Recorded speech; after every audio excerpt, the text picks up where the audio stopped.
Welcome to another episode of Grind Culture Podcast. I am Ed. And I am Colton. What is up, everybody? Yes, welcome to the summer. Summer's getting hot here in Temecula. Getting hot in here with the roaster and Temecula coffee roasters, but we're still in the beginning of it. So, got some nice coffee now. So, yeah, some updates for you with a lot of things, I guess. Since last episode, we mentioned that I work at a coffee shop. Yep. Our children are going through graduations and summer's coming up. Like I said, the heat is rising once again. We're not in the winter anymore, though we had a mild winter, but we're not in it anymore. That's for sure. Nope. It went right to 90 degrees just like that. Yeah. And we're back. We're back with some updates in our personal life as well. And I think we're going to discuss one of those updates here, something that I found very admirable with my right-hand man, more so than my right-hand man, just my partner in crime, Colton, with a little competition through Hacia, which we mentioned Hacia before in the past with Gavin. He did a competition with them in the past, but that's something to look forward to in this episode. But anything you want to mention, any life updates or anything with yourself? No, man, you hit it right on the head. Summer's starting, so it's kind of cool.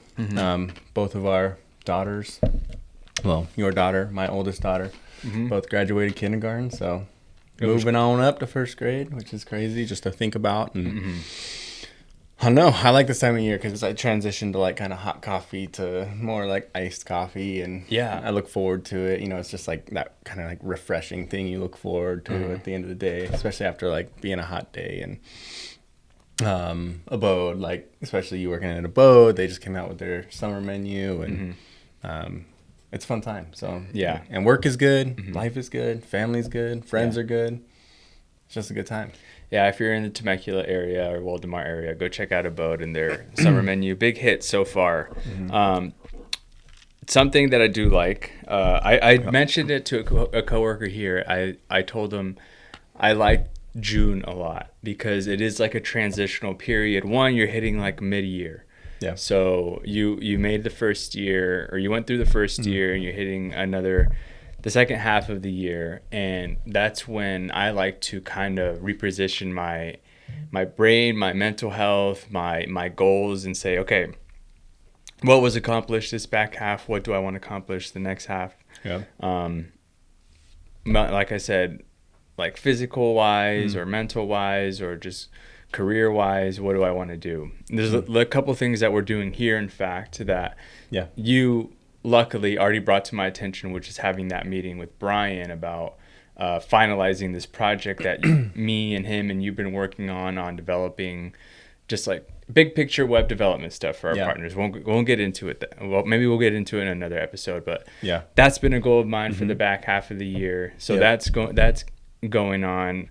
I've set new goals for the gym and new goals for just my physicality. Nice. I set new goals for financing. So that being like June being like the mid-year point of kind of just reassessing. Season also starting to get hot, but not too hot, though it's been pretty hot lately, but again, it gets worse. So cold brew is more so prominent than hot coffee, which I like. Beach season, some of the efforts that you've been putting in, hopefully some of the efforts that you've been putting in the first half of the year has been paying off as far as like just the way you look, the way you feel, so on and so forth. So June has always been one of my favorite months of the year for sure. I like that too. It's motivating. You know, you reflect on the past 6 months and it's like it goes by so fast. Like I feel like the first half of the year always goes by faster. Well, I don't know, I feel like life just goes fast now, so it's kind of hard. But I used to feel like, you know, the first half of the year used to go by so fast, and then kind of it would linger on out the rest of the year because it gets like busy and there's more to do, and you go through summer and start of school and all those things. But yeah, it's cool to reflect, and like you're saying, so much has happened already in the past 6 months. I think about us talking about like in November when we did the like winter arc and everything, and just how far we've come physically, just physically, you know. I think me and you have both been on like a really good track. I know you have, I know I have. So it's like, that's really cool to see us like living it out rather than us talking about it, being hyped about it, and then kind of it fades away. Right. It's like, no, all the things we talk about, we put it into action. So, I feel good. I feel good where I'm at right now. And I'm sure you do too. Yeah, I feel really good about my health and just the way I look and how I feel. Obviously, there's still always going to be some improvements I can do with everything that goes on with physicality and mentality. Cutting out sugar this month, that's just another thing that I'm doing. But I have implemented that winter arc into just like my daily regime, like you and I have. Right. Once you just start making it be your regular routine, it's hard to get out of it. Lifestyle. And then last thing to mention, like you said, our daughters are going through this period. I mean, we're going through it with them, but this period in life where Harlow and Alicia are moving on to like first grade, or Eloise, my daughter, is moving on to kindergarten. I thought you graduated kindergarten. Yeah.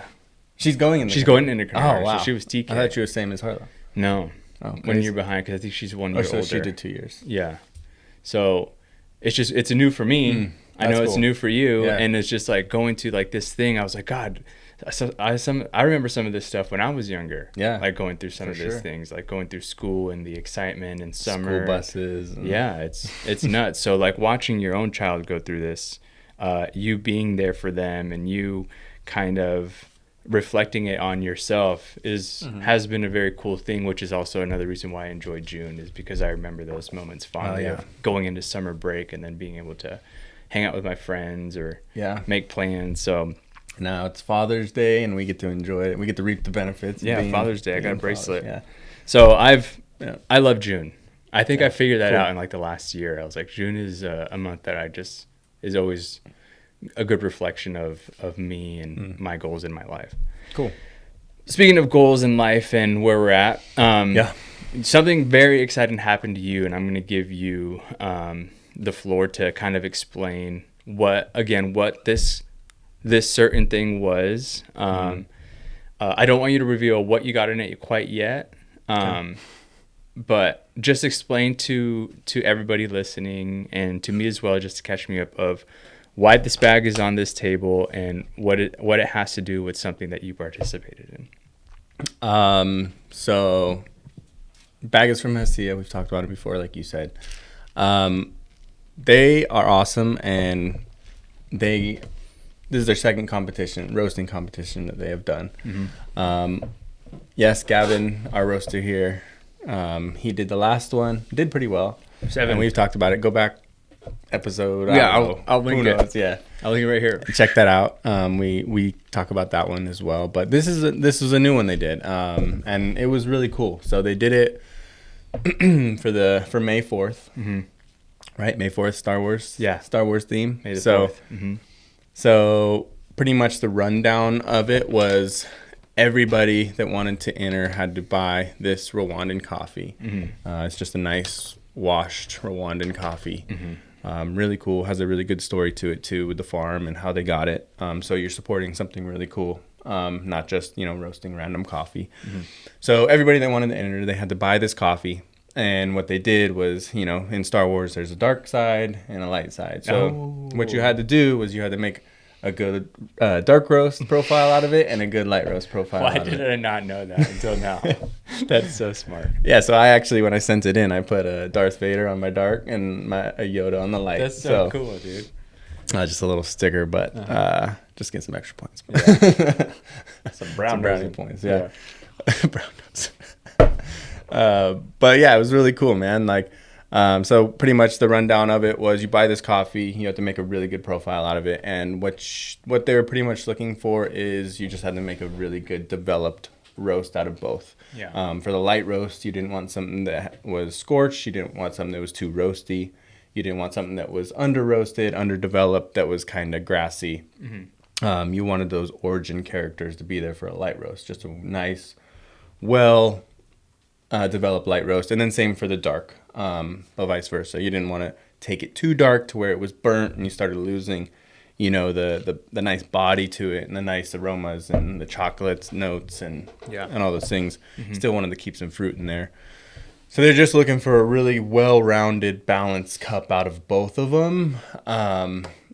So, I mean, I was intrigued already. I no matter what competition they were going to do, I already knew from the last one that I wanted to enter because I just had Gavin do his thing on the last one. So I was like, all right, I gotta do this one. And me and Gavin both did this one. So yeah, you guys both I had to step up, as the manager of the shop. And I got to show master and show the sensei who's boss a little bit. That's right. So, if I'm being honest, I didn't put 100% into it. I maybe put 50% into this, just because time, and I feel like life was so busy that I didn't cup as many times as I wanted to, and I really didn't put much effort into it. But I put my heart into it of what I did. So do you have any questions so far, or do you want me to just keep going my process? No, I do have some commentary. One,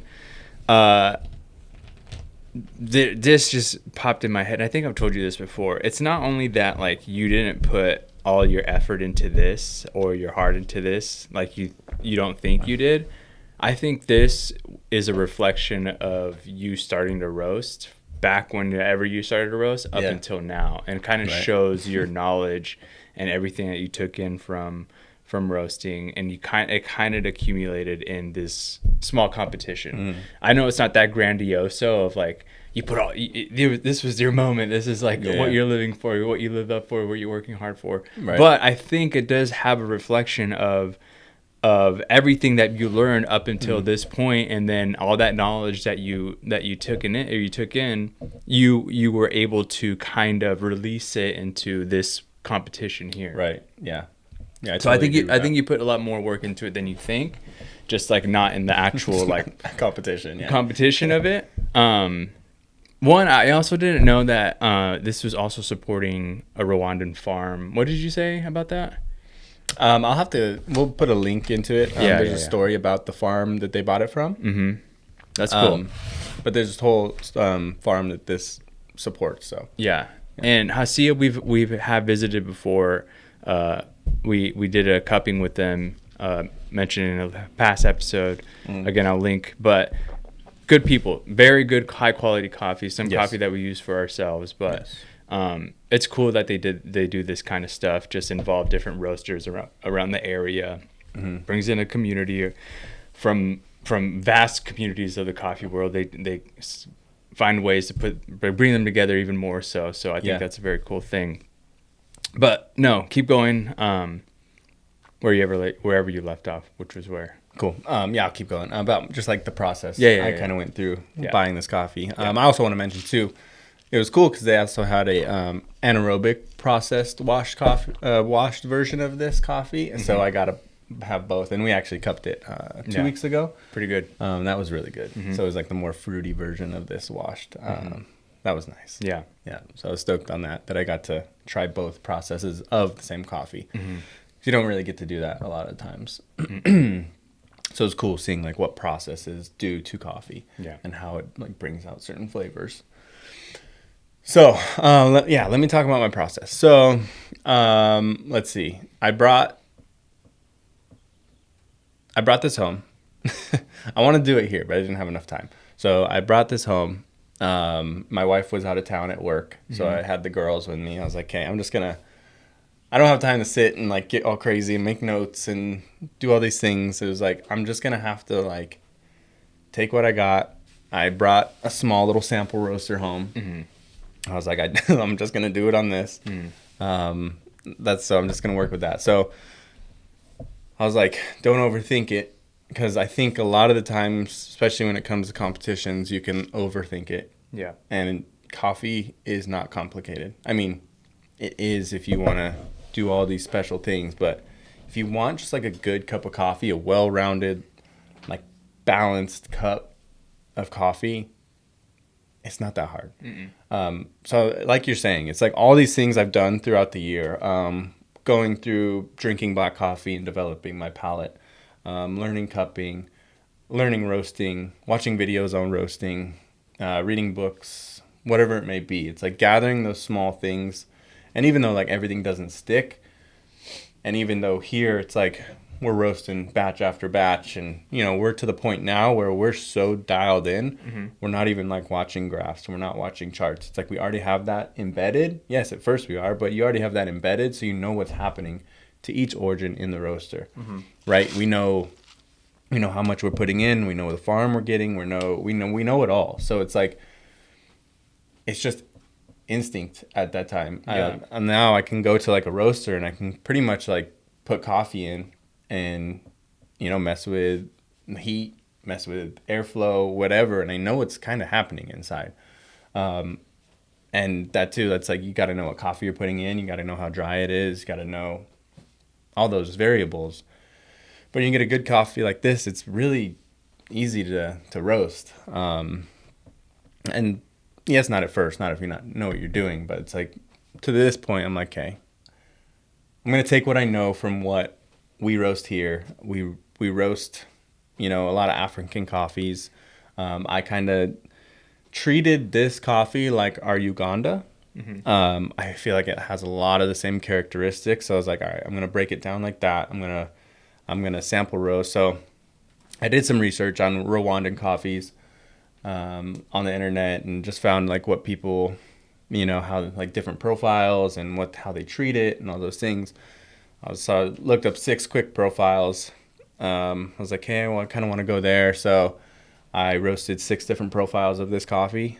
And then I cupped it right after with the girls with me. I actually had them try a little bit too. And they're just like, ew, ew. Yeah. No.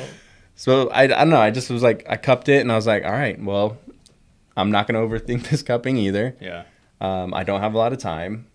I'm just going to go off what I know and trust my palate. Right. And I was very skeptical. Like I was honestly like going into this, I was like, hey, if I don't have enough time to put effort into this, stoked if I'm top 20, surprised if I'm top 10, mind blown if I'm top 5, top 3. What the heck? Yeah, yeah. So TBD. To TBA, to be announced. So anyways, I cupped them and I was like, first one, second and third one, I'm like, it's pretty good. My second and third one, I was like, okay, well that tastes nice as a light. So I was like, okay, I might want to stick there with my light profiles. My fourth one, I was like, that's pretty like, I might have potential to be like a well-developed. It just tasted the most developed. So I was like, okay, well, if I take that a little darker and not too dark, that's probably going to hold the best at origin. Like, that's going to be nice. So I was like, okay, I dialed it in. And then my last 1 or 2, I was like, no, out. Yeah. Yeah. So it was like 1, 4, 1, 5, and 6 were out. Then I was like, okay, let me pick let me get my light roast out of the way first. Because I trust my palate more with light roast, which is funny because I just drink more light roast. So, I kind of regret what I did with the light roast because, this is not why I didn't, place where I didn't place. But I feel like it was good. I went with the safe route for my light roast. I was like, it's developed, it's sweet, it's nice, it's pleasant. This would satisfy a room full of people drinking coffee. But then my other light roast that I did not choose was fun. Like it was funky a little bit. It kind of was more sour, more like light fruit rather than like sweet fruit, But I was like, no, that's not safe. But I went the safe route and just made a really solid light roast. And then for my dark roast, I don't enjoy dark roast too much. That's not true. I enjoy like medium dark roast, but I don't enjoy dark roast. So I was like, well, I don't want to, like scorch this thing or take it too dark. And like, I just didn't want to do it. Even if my final score was like, oh, you weren't dark enough, I still would have been like, well, I treated the coffee how I thought it should be treated. And not just scorched it and made like a dark, bold roast out of it. Yeah. Especially when you have this good a quality of coffee. It's like I don't want to treat it like it's like, a low scoring cup of coffee like some Brazils or something like that scores low in the 80s or something. anyways, I cupped it all. I picked my 2 light roast. I was going back and forth, and then I picked my dark roast. I'm like, that's just gonna be it. I'm gonna hope for the best. So I messed with my profiles, dialed them in, came to work, and then I think one day, like right after work, I just spent an hour roasting my final batches. I didn't even have time to cup them. I just trusted it. And I was like, okay, well, timing and everything I know here, palette wise, this is what's going to happen. This is what happens to our coffees here with this much time. It was kind of hard judging time just because I was on the little roaster rather than our big roaster. So I was like, just send it. So I sent them both. Yeah. Sent them on in, and then that was it. And then we got the results. I think 2 weeks I waited for the results. So. In the process of you developing your dark roast, I was just trying to imagine what other people did. You didn't mention what, and nor did they really mention what equipment you had to use. Everybody kind of just had liberty of using their own equipment and using their own methods, and so people could have been roasting from home on just like small oven top roasters or high quality fancy roasters or at home high quality roasters, which I think you did. So there was no criteria towards that. It was just use your knowledge of what you know, what you gained, take these beans and roast them in a way where you think you could perfect a roast where we would like it again. And then this is where I kind of have my gripe, but this is a competition, so I can't really gripe about it. You get judges, and the judging to what good coffee tastes like is very subjective. Not to say that these guys have the credentials to be nitpicky about what good coffee tastes like, because they go through the process of being quality check tasters. I forget, Q grading I think is what they call them. Correct. So these guys have credentials to back up the capability of judging a coffee. But again, still subjective. So like anybody that's joining this competition should know that these judges are going to be subjective. You really have to know your stuff, or else you're not going to go far in this competition. And then there is something to gain from the competition. There are prizes for 1, 2, 3, right? Which we won't mention whether we know or where we're at or with it or anything, whatever, until the end. But just thinking of like, okay, what do people go through? Other people go through that you went through. What did they send in? How many roasts did they go through? How much of the bag did they have to go through? There's all very like little details of like, I'm just curious as to what everybody did, and I wish like I knew like at least like top 10 like what everybody did. That would have been cool. But I still think that the knowledge that you have and everything that you've gone through really helped you, again, no spoilers, but helped you get to the position that you got into the competition. I think, I don't know how people find out about the competition. How did you find out about the competition? Just email. I think they blasted an email, and I subscribe to their email and follow them on Instagram and all that stuff. So I just knew. So you would assume, like, not aged roasting professionals, but roasting connoisseurs knew about this competition because they bought green coffee from Hacia before. For sure. So there are people that have roasted in the past that are joining this competition where they feel like their skills are good enough to place high in a competition like this, right? So you're not just going... We got a lot of big names. Right. So you're not... That's the point I'm getting at. It's not a competition where you're just finding Joe Schmoes off the street. For sure. Just wanting to be in a roasting competition. It's very like... It's very dedicated to an audience, to where the audience is known roasters or have a history with roasting. They kind of know what they're doing, and they want to join this competition to win a prize. Well, when you think about Hacia, right? Like who they're sourcing to, like who's buying their coffee. It's not people making cheap coffee. This is like people that are in it, for high quality coffee, So there's and it's SoCal, right? Like, so we're in it. Like, it's a lot of big names. They're definitely in LA.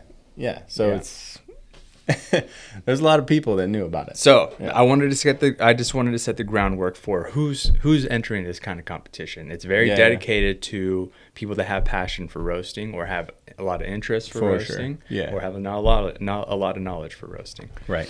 That's who you're dealing with here. So it would, like I said, it would have been cool to see what other people were doing as far as that goes. Yeah, I saw some stuff they were posting on like their story of people like taking pictures of like, oh yeah, roasting today, that's cool. And, like some stuff, but that's all I saw. We should have took pictures of you doing it, or some videography or something. Yeah, I was there when you were doing it, but I should have done that. I'm just low key about it, dude. Well, I just came in and did my thing, bro. Speaking of doing your thing, so there was top 3.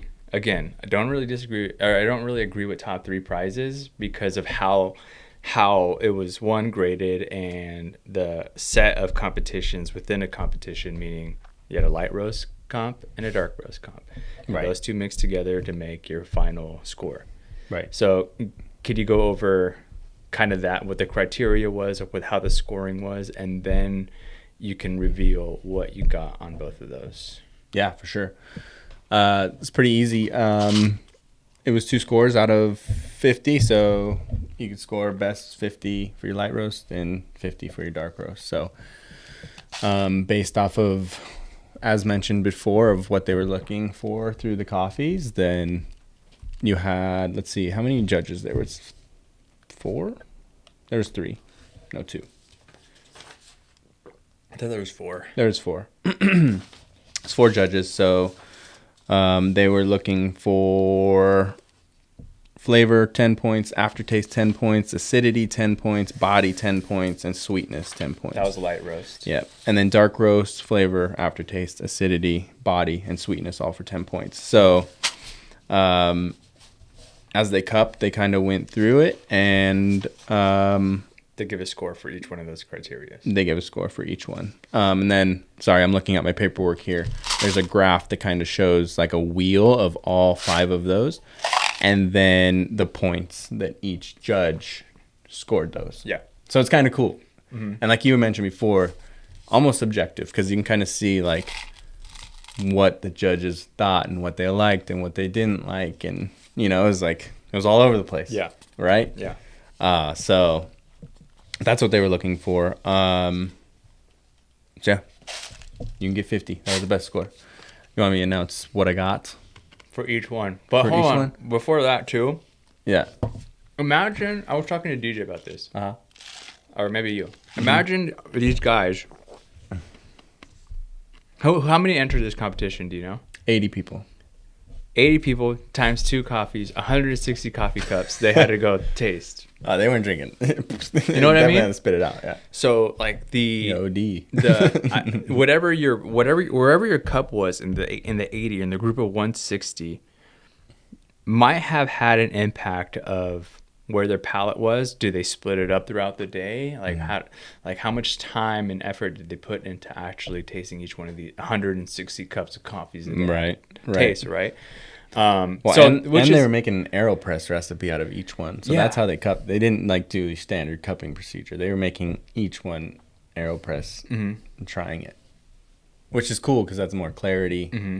The brewing technique's the same for everybody, so everybody is on an equal playing field. Right. So you're getting, a lot more consistency as they're trying it. Okay, well, that's good to mention then. That's good to mention that the consistency of how they were trying each coffee was very close to equal. Yeah, so they're grinding it the same. They're using the same water. They're using the same ratio. So each cup is perfectly equal. Okay. That being said, there's still a lot of coffee. That's a lot of coffee, bro. And that's also something just to consider when you're going through all these people entering this competition. Yeah. In consideration to where you got placed, which is, you could tell us now. So I got 4th overall. 4th overall. So out of 80. Out of 80 people. So I got 4th overall, which is dope. That's huge. Yeah. And then tell them where you got individually. And then individually I got best dark roast. Best dark roast. Yeah, out of everybody. That's awesome. Yes. Which is funny because I wasn't confident in my dark roast. Mm-hmm. I knew it was going to be a good dark roast, but I thought I was like more palatable and knew more for light roast. And what'd you get in your light roast?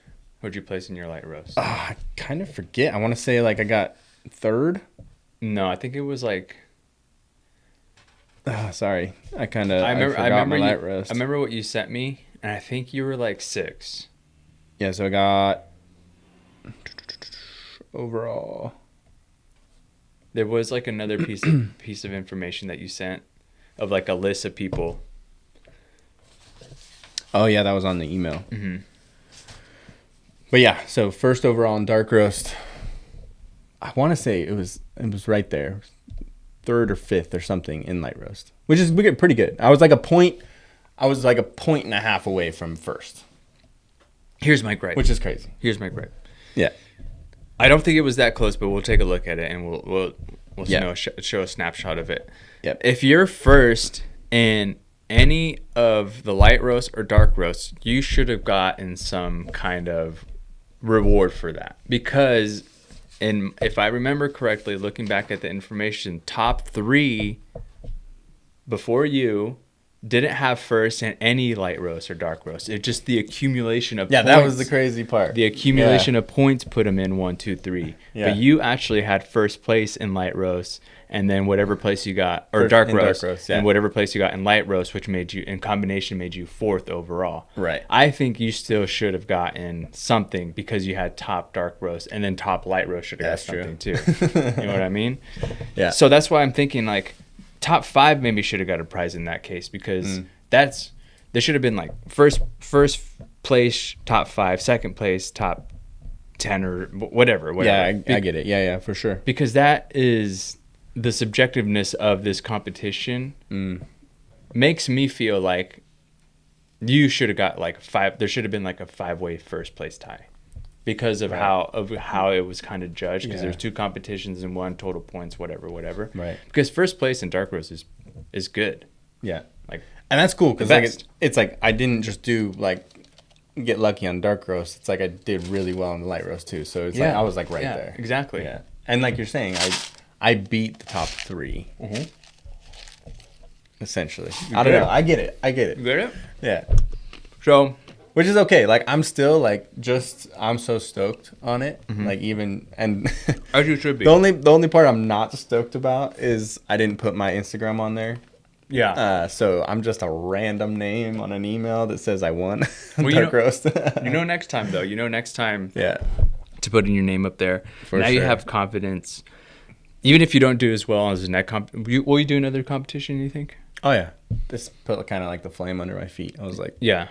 All right, well, and like I told you, I think one of the biggest things I got out of this was, all right, I can be confident in my palate and my knowledge of coffee. Yeah. So that's put a little pep in my step for sure. And especially now, I'm not a lot of hands-on roasting. I'm not doing it every day. It's just what I took when I was doing it. You know, and things here and there, and videos I'm watching, and it's cool. Knowing the work you put in, you got something out of it rather than it just kind of, you're just an average Joe. Yeah, I bet. It's like, all right, so I obviously have the talent and skill to obtain being one of the best, I think, especially if I put my 100% into it. Right. So that's cool. Do you have anybody to thank? My mom, Shout out, Mom. You're cool. Going to Disneyland. No, biggest probably Brian. Just putting me in this position. Yep. I'm a lot like him, I think, in a way where we just kind of go for something and you obtain knowledge through it, and especially having a passion for it. I think he saw that in me. It's like, man, he really loves this place and what he does, and loves coffee and loves the people and just like all that. So definitely biggest thanks to him, and then just everybody, people like you that encourage me, all the friends around me. It's really cool. Yeah. People just getting me stoked to be the best that I can be. So, not that I'm not trying to make like a big huge deal out of this, and like you have anybody to thank like for your accomplishment, but in our world, and in a world where our lives are repetitive, meaning like we come in, you manage, I web develop, Gavin roasts. People DJ Prince and other management stuff, and people do production.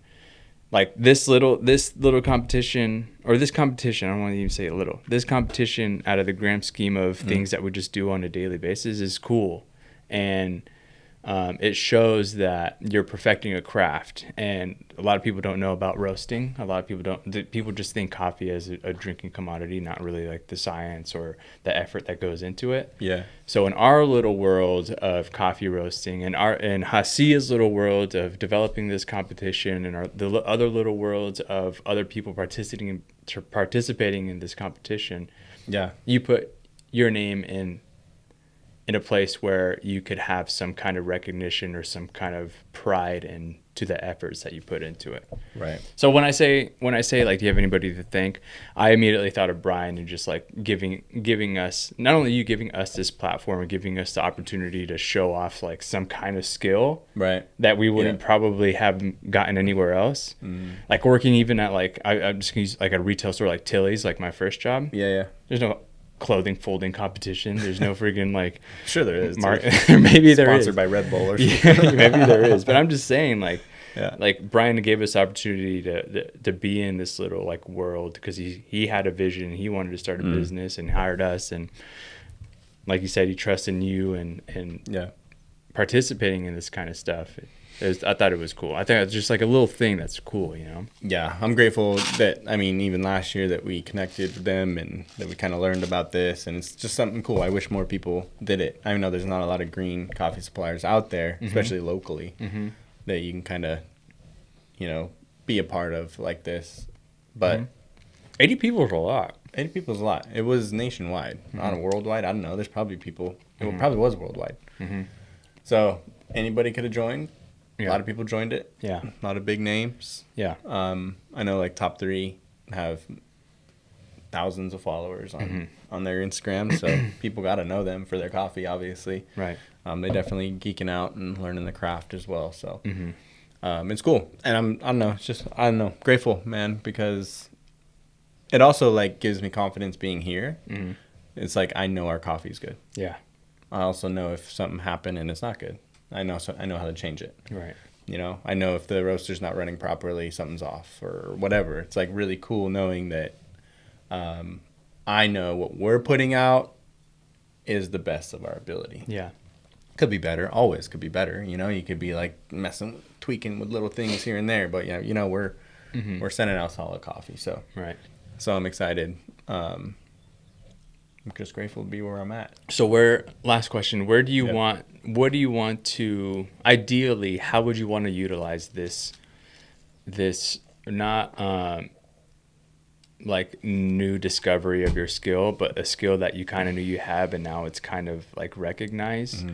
How would you want to further it in any way possible, either with your company or with like experimental roasting or with TCR? How would you want to like accommodate this new discovery of like recognition of your skill? I think like TCR, I just want to keep like making sure that we're sending out the best, like the coffee that we're getting in, that we're sending out the best we can. Roast profiles, because I know like in the past I've changed profiles here and there, not a lot, you know. I still want to like keep in the range. Like if our medium, it was a medium, I want to keep it a medium. I don't want to take it to a light medium, you know. But there are some tweaks I've made because I'm like, this coffee would be better 5 degrees lower. Yeah. I've done that a lot in the past years. So like right now, I think we're pretty solid where we're at, and I just want to keep doing that for TCR. I want to like, okay, if something comes in, we have it at like a dark roast or a medium dark. It's like, no, this would be not for us, not just because I enjoy it, but for our partners as well. Like I want to make sure whatever's coming in and going out is the best of our ability. Yeah. Or at least like the 90%, you know, we're like getting there. Right. Not just we're roasting it and getting it out, So that's what I want to do. I think it would be cool to start sourcing a lot more like micro lots myself. Yeah. And offering people like some super crazy coffees. Doing like special releases, even if it's like 5 pounds or 10 pounds or whatever, you know, a small bag. It would be cool.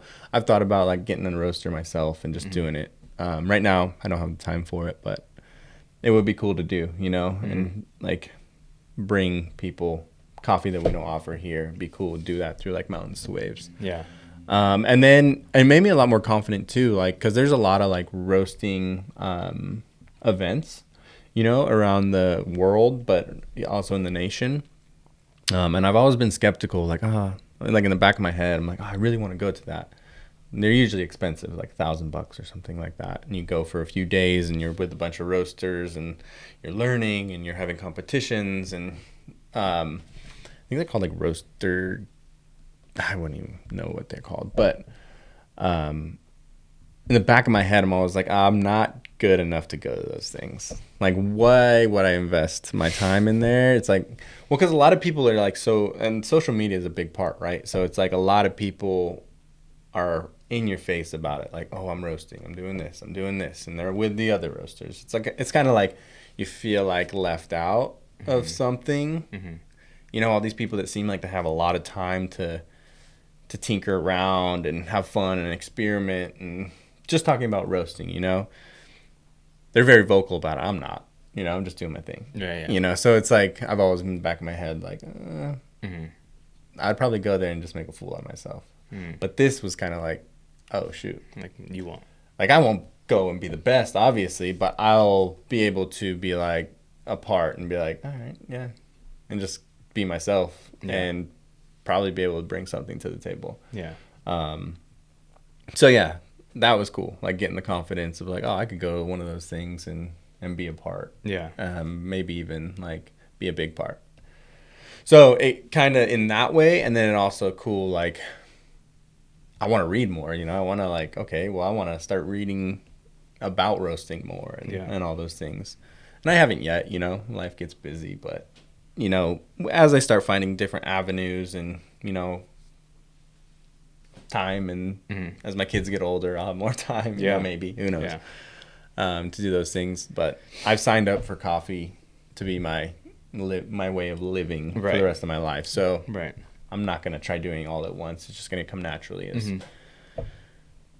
as that happens. So yeah, it's kind of all that I'm kind of thinking from this, taking away from it. And I want to meet more people in the industry and yeah, that's cool. I think that's a good way to look at it, is just like, all right, now that I've done this and I've completed this and accomplished something, how could I take that even further? I always think that's important, like not to give yourself like a final destination of like honing your skill, but like how could you further improve it? How could you further utilize it? And I don't think I've asked you that yet. So I was kind of waiting to ask you that on the pod. Cool. Yeah, I'm just as a last thing, I'm just so grateful to know you as a friend and just like inspired by the fact that you put in effort into this. And even with Gavin, like Gavin put effort into this. He is so creative. Like he'll stop in a boat every now and then and he'll work on his computer because he just like game developing and stuff. And like I go, oh, what are you doing? It's like, holy crap. So I don't know. I just get so inspired by everybody here. When he got like 8th overall, I think, right? Last competition. Yeah, in the last competition. He got 7th, I think, 7th overall. Yeah, so I mean, yeah, I get so inspired by you guys and just like I love being part, like not even like being in the competition, but I love being part of just a viewer, observer of you guys participating in it, because then like, oh, what could I do different? And like the skills that I'm trying to hone in, like either at home or in my personal life or even here. So yeah. Anyways, that was Coltonio's. I'm very proud to know him and gone through this journey with him, and very proud to kind of bring into light and finally talk about it, because I know we were talking about doing this podcast for a long time, this episode in particular. Yeah, we were supposed to drop this like a month ago. We are sorry. We've both been like trying our best to film and get episodes out, but we've just been like, our schedules do not mix. Yeah, this summer should be better though. Should be better, yeah. So we're going to try to shell out a lot of episodes for you guys. Guests coming soon. next episode possibly. So we'll talk to our guests about it. But again, thank you guys for being patient with us and listening to us, and maybe we will inspire somebody watching us with the story that Colton provided. If you were thinking about like on the fence about roasting, or even like accomplishing something else, a skill or a competition that you have, just know that Colton didn't think that he was gonna, I mean, he didn't have high expectations, but just the knowledge and the skill and everything that he's gone through, it helped him succeed in something that he might not have thought he succeeded in, or thought that you were going to succeed in as high as you did. So take this as inspiration, as I will. Thank you for liking, subscribing, comment, please, and until next time, peace.